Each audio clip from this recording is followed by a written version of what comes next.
Thank you guys for joining my channel. Today we are going to talk about the feminist theory in educational leadership, where we have to understand the gender issues in the educational system in Namibia.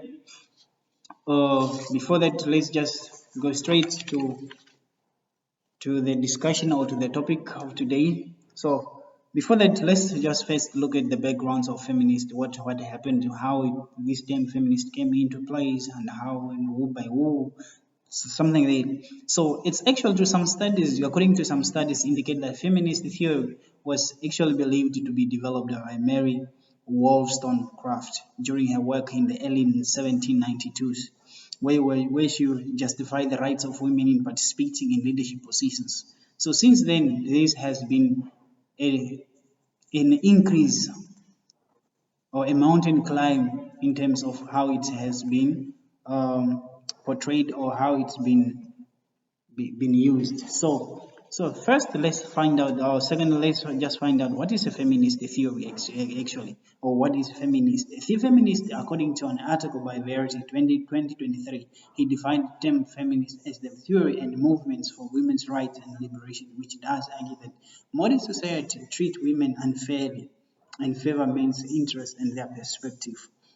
So now, when you expand this in educational leadership, this is just a movement whereby women are being treated unfairly in terms of them occupying leadership positions, whereby they only favor men being in the positions. So actually, um, feminists have this movement has four waves, which the first one was established in the late 19th centuries and to early 21st century, which the second wave from the 1960s to mid 90s, and then the third wave was established or came into place from the mid 90s to early 2010, and then the last wave, which is from the early 19, I mean, which is from the early 2010 up to today. This was just according to Rampton 2015. That's how he came up to know that, oh, so there's other waves that are still missing, or the waves that have been in place in terms of transforming this movement. So let's find out what are the examples of feminists. If someone says a feminist, what are some examples that can be related to feminist? So some example of feminist is the right to hold their positions in leadership positions in different ministries by women. So the other one is it's women having equal access to education with men. And the other one is the right to live, the right for women to live, and then the right for women to being safe from gender-based violence. So this one is most commonly in Namibia, whereby people within the world right now, whereby women are being abused uh, in different places and different times. And then the other one is the right for women to own properties. Can they able to hold a property? Can they able to have that properties such as houses, cars, and all those things? And then the other one is the right to have the same payment with men, despite them having the same job that they are doing. So, but then yet their payment should be of equal. So how does then feminist theory applies to educational system or educational leadership? One period of educational leadership is for the production of instructional leader. That is one. That's a um, uh, primary or priority of uh, educational leadership. So it's very important that for feminist theory is a creation of knowledge in a collaborative learning environment where people ideas are valued and they take responsibility for of one's own learning. So this is according to Edward G 2018. So it's very important to know that under our feminist theory helps people to take responsibility of their own learning, and it's one way that people can able to collaborate. So women are also come together and then they're able to share their ideas on how it's supposed to be done. So Promal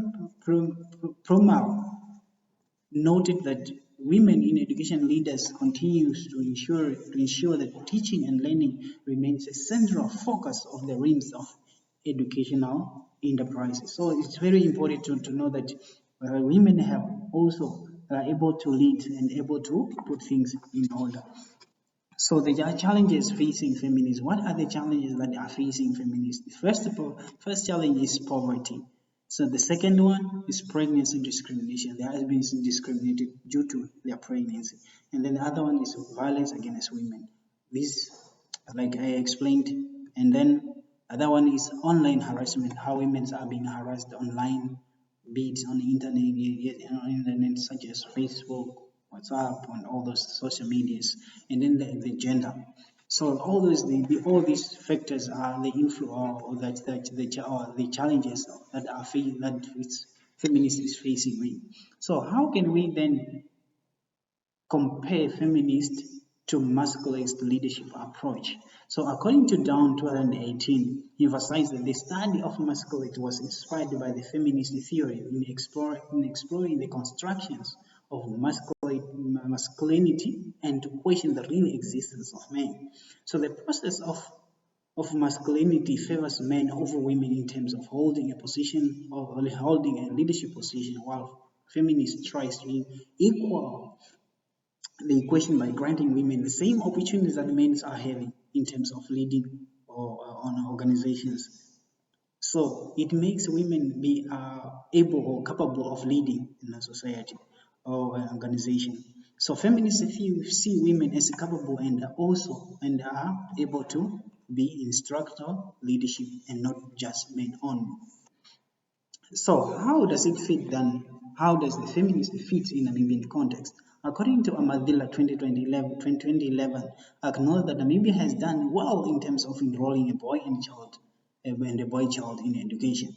So in Namibia, the Ministry of Gender Equality and Child Welfare has been responsible with formulating of policies allowing equality in both women and men in states to lead various ministries, agencies, and offices at large. So this we can able to witness this in Mukwe circuits. It's about 55% of principals and 47% of HODs who are HOD positions are being held by women, indicating how Namibia has been involved in the feminist theory. So now this already tells us that the feminist theory has been an uphill climb for Namibians. So what are the solutions now that can able to help us in terms of this of addressing feminist and masculinities? It's a great theory. This is a great theory as it makes women to partake in holding various leading positions and having a huge positive influence in the education sectors. Although some may have abused this movement, it's believed that it has its limitation and imperative that those limitations are being addressed. So people should be educated, such as women should be educated in taking those positions. And men should also be educated to know that women are also able to take those positions or those leadership positions, not only them.